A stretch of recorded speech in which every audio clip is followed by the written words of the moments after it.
This is the Detroit Sports Podcast Network. This first episode of Vito's Sunday Report is brought to you by The Athletic, premium coverage for passionate Detroit sports fans. Vito's Sunday Report listeners can get 20% off the first year of an annual subscription by visiting theathletic.com/DSP. Welcome to the debut edition of Vito's Sunday Report. I am your host, Vito Jerome Shurko. This won't be a weekly podcast, but I will do it every so often, maybe bi-weekly. Who the heck knows, truly.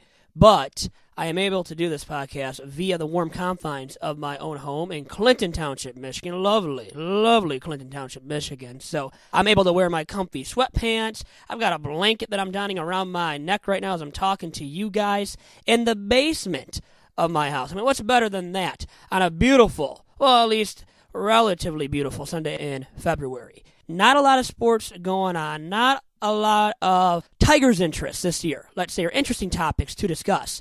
But a lot of chatter on Twitter recently, and specifically since last night, about Corey Dickerson.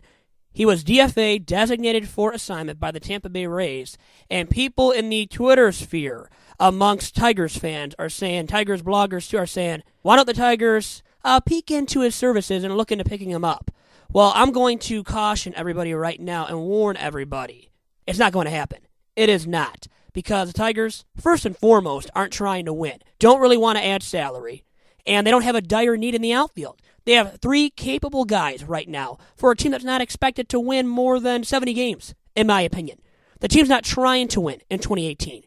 The team hasn't come out and said it, but is close to tanking, is borderline tanking, is rebuilding, is not trying to win whatsoever.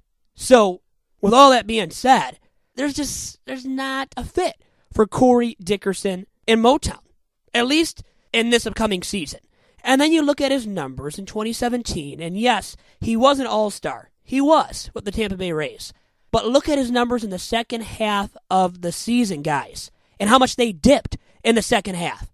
His OPS dipped below 700 in the second half of the season.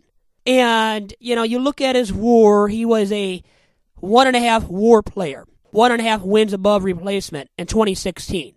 Nearly 3 wins above replacement he was worth in 2017, according to BaseballReference.com.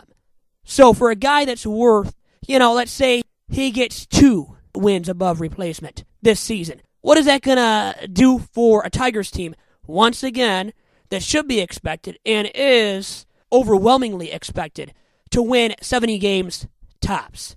So you add him, you win 72 games, and realistically, you can't expect him to be worth 3 wins above replacement in 2018, based off of his hugely lackluster second half at the plate in 2017.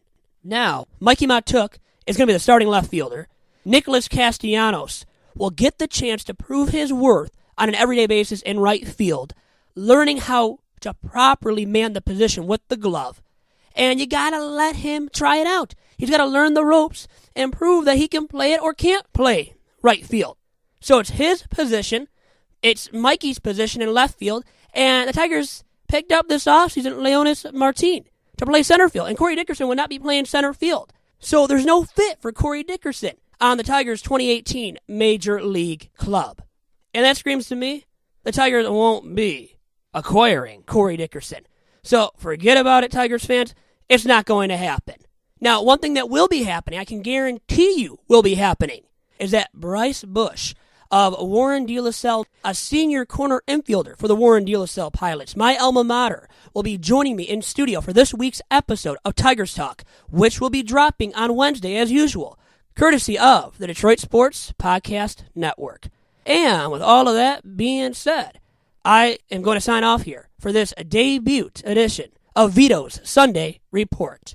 And be on the lookout for future episodes of this podcast in the near future. Have a great Sunday night, and I'll talk to you once again on Wednesday. Bye-bye.